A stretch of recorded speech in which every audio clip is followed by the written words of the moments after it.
Bonjour, bienvenue dans ce nouvel épisode de l'émission dédiée au burn-out du Club des Burn-outés et des Bienveilleurs. Bonjour Marc. Bonjour Christophe. Alors aujourd'hui, on a le plaisir de recevoir un jeune homme, chercheur, entrepreneur, doctorant, podcasteur, travailleur handicapé indépendant, mon ami Arthur Lin. Bonjour Arthur. Salut Arthur.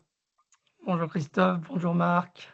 Après, c'est Super. toujours intimidant de passer devant vous, hein. Alors je sais que tu n'aimes pas trop ce moment où il faut se présenter un petit peu. Sur ton site, tu parles de ce moment comme étant un moment où les bras claquent et où les jambes frémissent. J'ai vu ça. Mais on a une petite question traditionnelle que l'on pose à chaque invité à chaque fois que l'on démarre un podcast afin de mieux le connaître. Et cette question, je vais te la poser. C'est qui es-tu et d'où viens-tu, Arthur? Eh bien, je dirais que je suis quelqu'un qui essaie de trouver son chemin dans la vie, ce qui n'est pas toujours évident, d'autant plus quand on est en situation de handicap, à mon sens.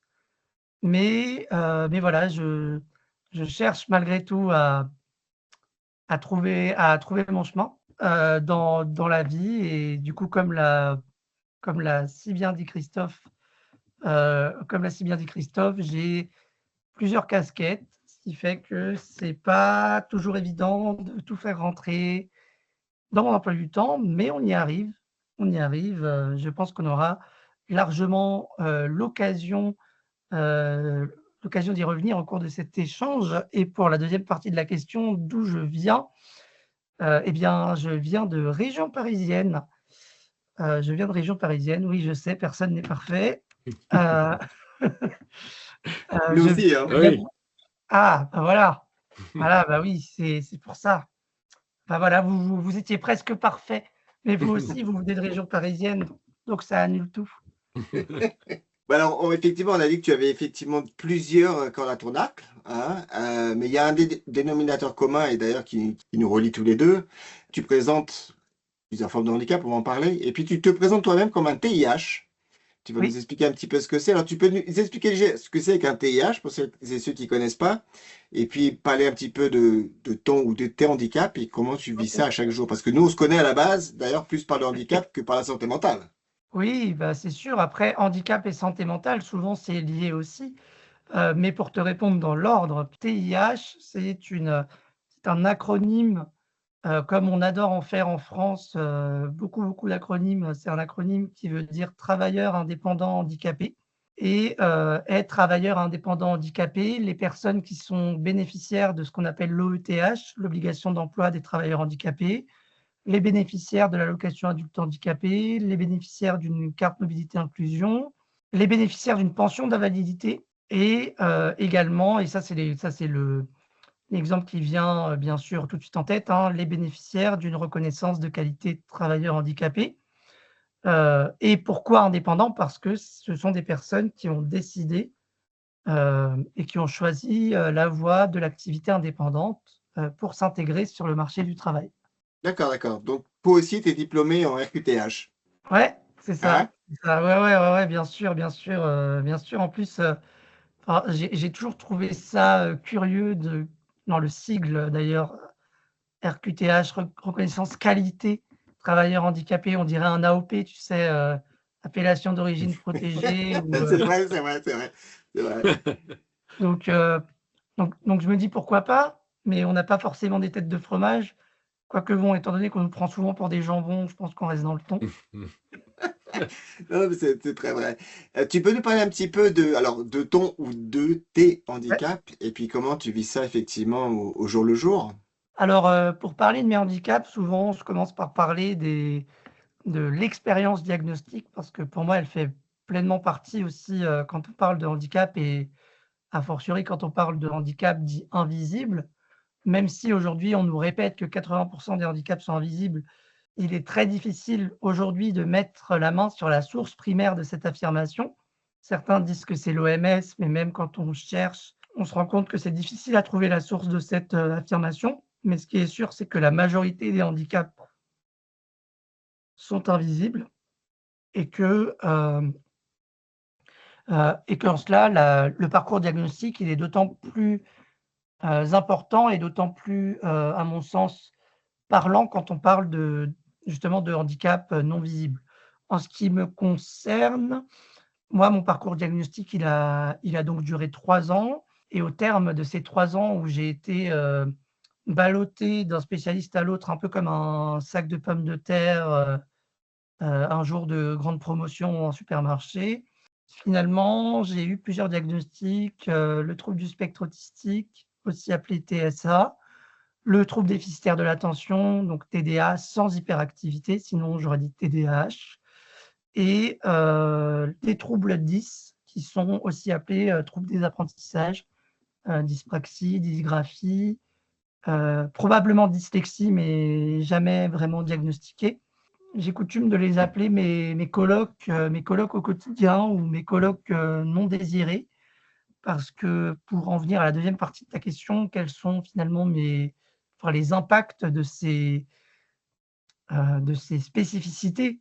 Je reconnais que c'est des handicaps, mais étant donné la portée, symboliquement encore très négative de ce terme dans la société, parfois je préfère parler de spécificité, mais les impacts sont bien réels puisque, la société a été faite pour des personnes, valides, consciemment ou non, hein, souvent c'est pas conscient, mais on va dire que quand on est en situation de handicap et quand on a notamment un trouble du neurodéveloppement, hein, puisque c'est dans ça qu'on range, les troubles 10, le TSA, le TDA, avec ou sans hyperactivité notamment, hem, les impacts de ces handicaps sont réels, puisque notamment pour le TSA, c'est, une difficulté, une difficulté dans les interactions sociales, bien que les guides diagnostiques, aient été remis en cause et soient critiqués, encore aujourd'hui, notamment dans des recherches récentes, Julie Daché en parlait dans son dernier livre là, «L'autisme autrement», où en fait elle compile l'état actuel de la recherche sur l'autisme faite par des personnes autistes elles-mêmes et notamment, l'un des grands points qu'il y a dans l'autisme, notamment ce qu'on appelle ou ce qu'on appelait le déficit de la théorie de l'esprit. Ça veut dire la difficulté à se mettre à la place de l'autre. Dans l'ouvrage de Julie Daché, elle mettait en avant une recherche qui avait été faite, il me semble aux États-Unis et qui avait montré justement qu'on mettait 2 groupes de personnes, un groupe où il n'y avait que des personnes autistes et un groupe en interaction entre des personnes autistes et des personnes non autistes et on se rendait compte qu'en fait ce déficit de la théorie de l'esprit, c'était un regard valide parce qu'on est déficitaire par rapport à la norme valide, alors que si vous mettez uniquement des personnes autistes entre elles, la communication se fait de manière beaucoup plus fluide. Finalement, c'est comme ça que ça s'exprime, donc une sorte d'inadéquation avec les normes implicitement ou explicitement attendues par une société qui n'est pas prévue pour, le pourcentage de personnes en situation de handicap et aussi bien sûr s'accompagne de ça une forme de fatigue chronique, même si c'est pas le nom exact puisque, il y a beaucoup de phénomènes de surcompensation. Moi, par exemple, je sais que je vais être très sensible au bruit. C'est pour ça que d'ailleurs, sur de très nombreux posts, des photos et cetera, vous me voyez beaucoup avec un casque. C'est un casque à réduction de bruit ambiant qui a été un investissement à l'époque où je l'ai acheté, mais je ne le regrette aucunement puisque, les personnes, enfin, les Parisiens qui nous écoutent et tous les autres qui sont un jour déjà passés à Paris savent que les transports parisiens sont très bruyants et donc moi, ça ajoutait à ma fatigue, hein, le bruit, la lumière, le monde, les odeurs et donc déjà le fait de ne plus avoir tellement d'impact au niveau du bruit, alors je dis pas que ça me fatigue pas, mais le fait d'avoir fortement réduit la contrainte auditive fait que je suis beaucoup moins fatigué, par exemple, quand je suis amené à faire des rendez-vous sur Paris, des rendez-vous professionnels notamment. Et comment tu vis ça au quotidien dans le cadre de ton métier et de tout ce que tu fais à côté? Comment est-ce que je le vis au quotidien? Tu veux dire comment est-ce que j'organise Ouais, finalement comment mon tu organises? quotidien Parce que avec tu ça? Je pense que par la force des choses, j'ai fini par le faire, presque de manière inconsciente, hein, puisque mes diagnostics, eu, entre guillemets, encore récemment. Bon, ça fait aujourd'hui 5-6 ans, mais ça reste récent et ça reste ce qu'on appelle un diagnostic tardif, hein, puisque j'ai été diagnostiqué à ma majorité. Mais comment est-ce que je m'organise avec ça? On va dire que j'ai tellement intériorisé le fait de travailler, le fait de beaucoup travailler aussi de par mon éducation et j'ai tellement intériorisé ça que en fait, j'ai fini peut-être par, surcompenser aussi et donc le handicap, même si je ne savais pas que j'en avais à l'époque, n'a pas eu tant d'impact que ça. Par contre, heu, je sais que je dois prendre garde, à pas trop non plus, à pas trop non plus trop donner, trop d'énergie et cetera parce que ça peut rapidement être usant si je n'y prends pas garde et ça peut rapidement mener, à l'épuisement professionnel et je pense que le plus difficile aujourd'hui, c'est moins les diagnostics en soi puisque ça fait partie de moi, c'est présent, que les impacts que d'accepter en fait que parfois je peux être fatigué et que c'est OK et que, finalement, tout ce que j'ai intériorisé avant d'avoir le diagnostic en pensant que c'était normal, finalement, peut-être que c'est pas si normal que ça et peut-être qu'il faut que je puisse prendre le recul aussi sur, peut-être une forme de rapport au travail où je travaille beaucoup, où j'aime ce que je fais, mais où il faut que je puisse me dire: «Bon, bah, d'accord, il y a le travail, mais il y a pas que le travail, quoi». Alors c'est intéressant parce que justement tu parles du travail et bah, on va venir à la partie santé mentale. Tu le disais tout au début, hein, les 2 sont Mmh. liés et lors de ton parcours professionnel, tu as vécu un burn-out, hein, on en avait Mmh. parlé ensemble. Mais qu'est-ce qui a pu concourir à atteindre en fait la limite de l'épuisement professionnel? Et puis surtout, comment tu as fait pour le gérer et t'en sortir? Je pense que j'avais déjà des signes avant-coureurs, avant même le cadre dans lequel ce burn-out est apparu, mais que je n'avais pas écouté mon corps. Alors forcément, a posteriori, c'est facile de dire: «Ah bah là, j'étais pas bien, donc j'aurais dû». Mais à l'époque, j'étais encore plus jeune qu'aujourd'hui, puisque j'avais 22 ans, donc c'était, oui, c'est ça, j'avais 22 ans, c'était il y a 3 ans. Ah, c'est fou ce que le temps passe vite, dis donc. Hem, À qui le dis-tu? ah bah oui et du coup, il y a 3 ans, lorsque j'ai fait ce burn-out-là, je me souviens que je courais beaucoup. Enfin, alors je courais pas, dans le sens pratique sportive, mais je faisais beaucoup d'activités.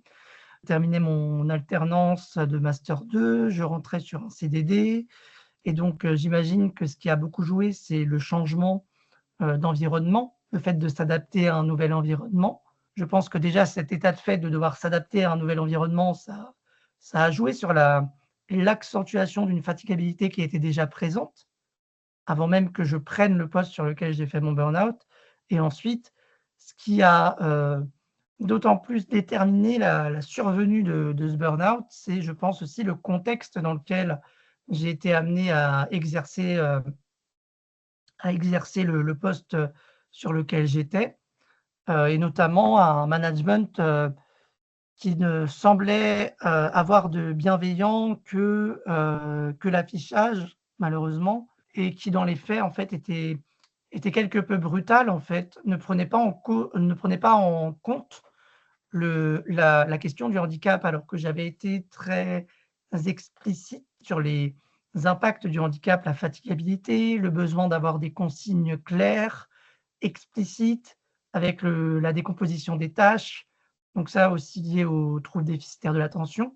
J'avais tout expliqué, ça avait été transmis par la référente handicap, mais je pense qu'il y a dû y avoir un problème à partir du moment où j'ai pris mon poste, parce que comme souvent malheureusement, on veut bien du handicap en entreprise, mais si ça se voit pas trop et si ça ne demande pas d'aménagement, en fait. Je trouve que c'est dommage parce que finalement, moi, les aménagements, d'ordre organisationnel que je demandais, de faire des points réguliers ou d'expliciter les consignes, c'était une manière de faire, mais qui, à mon sens, pouvait être profitable à l'ensemble des collaboratrices et des collaborateurs et je pense que ce qui a pu préoccuper ou déranger à ce moment-là mon management, ça a été que les questions que je posais étaient légitimes, mais j'étais peut-être l'un des premiers à expliciter, le flou dans lequel l'institution nous mettait, nous, en tant que salariés de manière générale.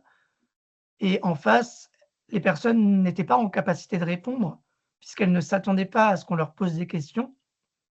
Et par la suite, elles ne s'attendaient pas non plus à ce que l'on pose les bonnes questions au bon moment, et que cela remette en cause finalement un système dysfonctionnel qui était présent déjà depuis, peut-être 20 ou 30 ans, quoi. Ça explique aussi la réaction peut-être, de dureté ou sur la défensive que j'ai pu avoir, à l'époque de la part de mon management direct, qui a beaucoup fait pour que finalement je ne sois plus en état d'exercer, mon travail et que j'en sois réduit à demander à me faire mettre en arrêt maladie, par mon médecin spécialiste. Et quand tu es arrivé dans l'entreprise, directement, tu es arrivé dans une posture, voilà, je m'appelle Arthur, j'ai une RQTH, j'ai tel handicap, voilà comment vous pourriez m'aider. Ça a été ta démarche comme ça ou ça s'est fait graduellement? Je l'ai dit comme ça effectivement, je suis autiste, j'ai des spécificités, mais au lieu de juste leur dire ça, je leur ai directement proposé des solutions. Je leur ai dit: «Bon d'accord, effectivement, je peux avoir de la fatigabilité, mais voilà comment est-ce qu'on peut, faire en sorte que ce ne soit pas impactant sur mon travail et que ce ne soit pas impactant sur la manière dont je vais occuper le poste». Par exemple, un exemple, très concret, dans ce poste-là, on avait ce qu'on appelle, les plages fixes et les plages, flexibles, enfin je ne sais plus exactement, fallait badger à l'entrée, en sortant, en revenant de manger et en partant. Pour moi, c'est un symbole aussi de la rationalisation et peut-être, d'une certaine forme, de surveillance exacerbée des salariés et qui, avec le recul, me pose question. Je l'avais dit à la référente handicap, j'en avais parlé explicitement, j'avais dit: «Bon, bah, je suis fatigué dans la journée, est-ce que c'est possible que sur les» ah oui, c'est ça, c'est des plages variables. «Est-ce que c'est possible que je fasse, quand je suis en télétravail, 20 ou 25 minutes, de sieste et après je reprends le travail?» Voilà, et ça, j'en avais parlé, explicitement avec la référente handicap et avec mes responsables, ils avaient dit: «Oui, oui, tout est bien» et cetera. Mais je pense que c'est moins, finalement, le handicap qui pouvait les gêner, que le fait que je pose des questions. Ça perturbe de poser des questions parce que contrairement à ce que laisse entendre l'expression, ça déséquilibre finalement une institution. Donc poser des questions, c'est proposer une alternative en fait, à ce qui est, explicitement proposé dans le cadre de travail et ça peut être vu comme une menace, malheureusement. Je suis un empêcheur de tourner en rond et en même temps, quand on va être engagé dans une cause, quand on va être militante ou militant dans une cause qui nous est chère, que ce soit la dignité humaine, le droit des personnes handicapées, le droit des femmes, par exemple, hein, pour ne citer que cela, on est tellement engagé dans ce qu'on fait, dans ce qu'on porte, dans ce qu'on propose, que ça finit peut-être aussi par nous consumer d'une certaine manière. On parle beaucoup alors, il y a beaucoup de travaux de recherche qui ont été faits sur le burn-out à proprement dit, par exemple, mais à ma connaissance en tout cas, et je peux me tromper, il me semble qu'il n'y a pas eu, beaucoup de travaux spécifiques sur le burn-out militant, qui est en fait, bah, voilà, c'est les mêmes implications que le burn-out, en cadre de travail, mais il y a une composante d'autant plus, prégnante dans le burn-out militant qui est que, bah, on est tellement porté, on est tellement dans la passion de ce qu'on porte et dans la conviction de ce qu'on porte, qu'on peut finir par s'épuiser aussi et je pense qu'il est important dans ces cas-là de prendre du recul et de pouvoir, et de pouvoir poser des limites et se dire stop aussi à un moment pour se préserver, soi et sa santé mentale en même temps. Est-ce que c'est des choses que toi, tu as mis en place pour justement t'en sortir de ton épuisement, ces limites? Oui, alors, ces limites et aussi un accompagnement, en santé mentale avec des professionnels, de la santé mentale. C'est simple, hein, moi, si j'avais pas cet accompagnement-là, je serais absolument incapable, de poursuivre mes projets et de continuer à travailler. Le fait de poser des limites, ça a été difficile, ça l'est encore aujourd'hui, c'est pour ça que je me fais toujours accompagner par des professionnels et aussi, et aussi que je me fais toujours accompagner par la personne qui me coach et j'ai souvent tendance à lui dire qu'elle me met des coups de pied au derrière salutaires, dans la mesure où en fait, effectivement, elle n'hésite pas à me dire quand elle considère que ça va pas ou que par exemple je publie trop ou que je travaille trop. Après, dans la pratique, c'est parfois plus compliqué à mettre effectivement en place parce que, alors je ne sais pas si, enfin, je pense que vous devez avoir les stats, hein, mais c'est vrai qu'il me semblait que quand on a fait un burn-out, on est d'autant plus en risque d'en faire un deuxième. Et donc effectivement, c'est un peu un, alors pas un contrôle de tous les instants non plus, hein, mais c'est une vigilance, je Ouais. pense, à avoir, mais qui est pas évidente parce qu'on peut rapidement, finalement, retomber dans les travers, même si c'est une activité qui nous porte, qui nous plaît, qui fait sens pour nous. On peut rapidement, malgré tout, retomber dans des travers qui peuvent, si on n'y prend pas garde, nous faire retourner sur une pente descendante et vers le burn-out, en fait. Mm. Qu'est-ce qui t'a amené finalement à les consulter la première fois? Et je suppose que c'est à ce moment-là qu'on a diagnostiqué que tu étais en burn-out. Qu'est-ce qui t'a amené à ça? Ce qui m'a amené à ça, alors pour le coup, avec le recul, je me dis que c'est quand même un bel hasard du calendrier parce qu'en fait, j'avais eu, une interaction très très énergique avec mon management, d'alors, où j'avais été finalement un peu mis au pied du mur, mais pour de mauvaises raisons, pour des raisons, prétendument liées à un manque de savoir-être. Alors encore aujourd'hui, je ne pourrais pas forcément définir ce que ça veut dire, mais j'ai eu le droit finalement à des reproches un peu fallacieux qui ne portaient pas forcément sur mon travail ou son exécution, mais qui portaient beaucoup plus sur, ce que je disais avant, sur le questionnement que je posais sur l'institution dans laquelle j'étais à l'époque et qui dérangeait finalement. Pendant cette interaction énergique, belle périphrase d'ailleurs, pendant cette interaction énergique, je me souviens que malgré toute la colère que je pouvais voir en face de moi parfois, dans les interactions que je pouvais avoir avec ma hiérarchie, je suis resté, étonnamment, et je dis étonnamment avec le recul parce que sur le moment, je ne sais pas comment j'ai fait, l'adrénaline ou l'instinct de survie, je ne sais pas. Je suis, resté, étonnamment calme. Je reformulais les propos qui m'étaient dits, je baissais l'intonation de ma voix, je parlais doucement, heu je disais: Est-ce que c'est bien ça que vous avez voulu dire? Est-ce que c'est bien ça? Est-ce que je me trompe? Est-ce que» voilà, j'essayais de comprendre au mieux ce qui pouvait m'être, ce qui pouvait m'être, reproché. Et à l'époque, moi-même, j'avais dit, «Je sais que je ne suis pas parfait et que probablement, il y a des choses que j'aurais pu mieux faire», et ça, je l'ai jamais, et ça, je l'ai jamais dénié, hein, je l'avais dit aussi à l'époque. Mais j'avais besoin de comprendre, en fait, concrètement ce qui m'était reproché, et le fait de reformuler, d'être posé et cetera, ça m'a beaucoup aidé sur le moment à gérer. Mais comme cette interaction, elle a duré longtemps et que, j'étais en état peut-être, d'hypervigilance aussi, par rapport à la manière dont je m'exprimais, mais ma gestuelle aussi, mon débit de parole. Je suis sorti de là, après donc, à peu près 1 heure et demie, ouais, c'est ça, 1 heure et demie, d'échange. Un échange, assez intense, hein, comme vous l'aurez deviné, et j'étais un peu lessivé, en fait, mais dès que je suis sorti de la salle, j'étais encore plus blanc qu'un cachet d'aspirine, quoi. Et le lendemain, j'avais rendez-vous justement avec, le médecin spécialiste qui me suivait. Le rendez-vous était déjà prévu de longue date, hein, donc c'est pour ça que je parle d'un heureux hasard peut-être. Et donc le lendemain, j'avais ce rendez-vous-là et j'explique, la situation, à ce professionnel de santé, et il me dit: «Ah non, non, mais là, il y a quelque chose qui ne va pas, moi, c'est clair, je vous laisse pas retourner à votre travail». Et donc la personne m'a mis en arrêt maladie 1 mois, puis 2 mois, et ça s'est poursuivi. Et en fait, j'ai finalement été arrêté 6 mois.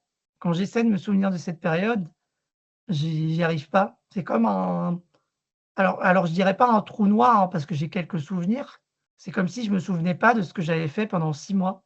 En fait, alors je sais que j'ai essayé de refaire un peu de sport. Au début, je faisais 5 minutes de marche et j'étais, essoufflé, j'étais, à bout. Les 2 premières semaines de mon arrêt maladie, limite, je suis pas sorti de mon lit parce que j'arrivais pas en fait, mon corps voulait pas.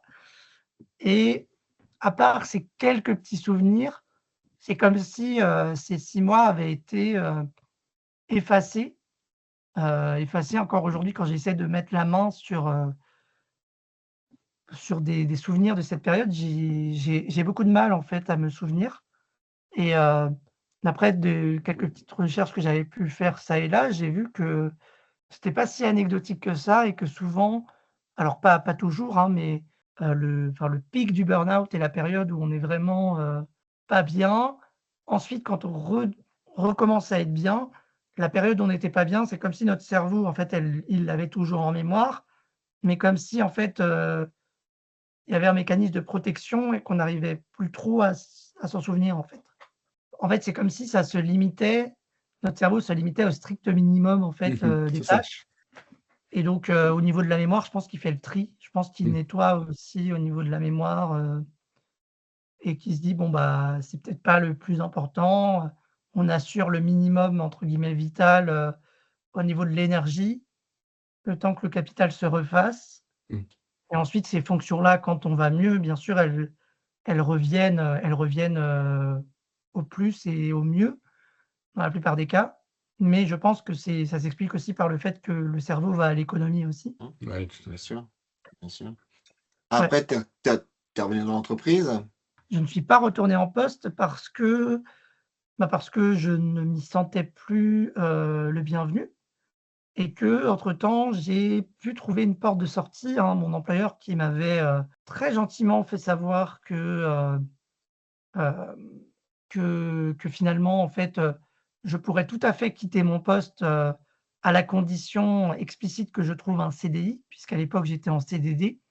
Et le fait de trouver un CDI permettant à mon employeur de l'époque de ne pas verser d'indemnité, heu et en fait de permettre d'avoir une rupture légitime, puisque je trouvais un CDI donc un contrat moins précaire qu'un CDD, donc rupture légitime et que pour l'employeur, il n'ait rien à verser. Seulement, c'est un peu compliqué quand on est en arrêt maladie et qu'on est en burn-out de chercher et même de trouver un emploi. Et en fait, on m'a proposé un CDI de portage salarial.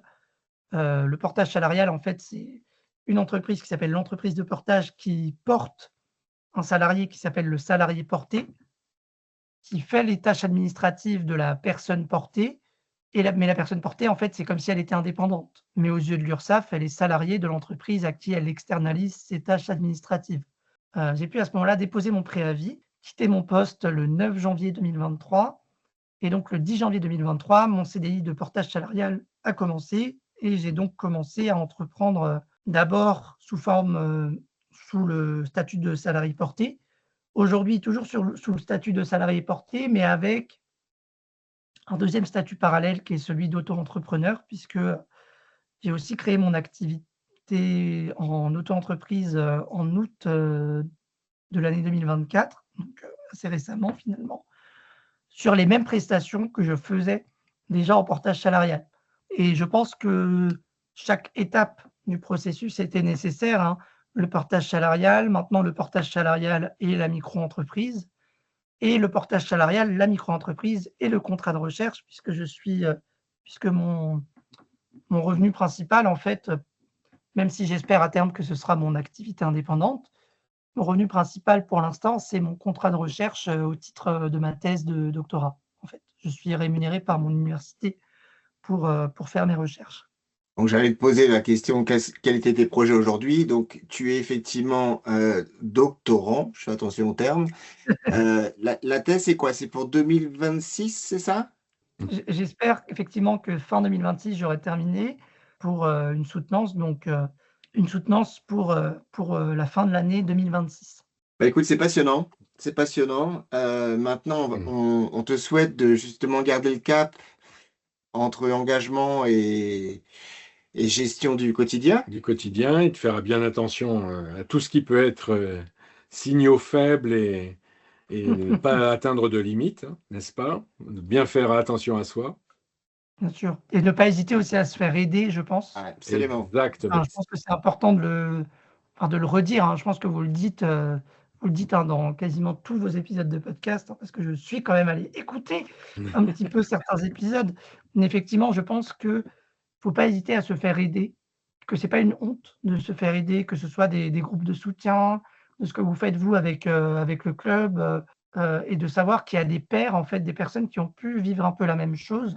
Écoute, Arthur, en tout cas, un énorme merci. Un très très grand merci, c'était vraiment passionnant. Et puis, comme d'habitude, on a hâte de se retrouver. Alors, ce qui est sûr avec toi, c'est plus facile, parce que tu l'as dit, tous les trois, on a la malchance, je ne sais pas, nous, enfin, L'imperfection. l'imperfection, plus L'imperfection. voilà, d'habiter en région parisienne. Donc, on sait qu'on va se croiser dans les mois à venir. À très vite. Et puis, voilà, c'était passionnant. Je crois qu'on aurait pu rester encore à continuer, mais Oui. on le fera hors podcast. Voilà.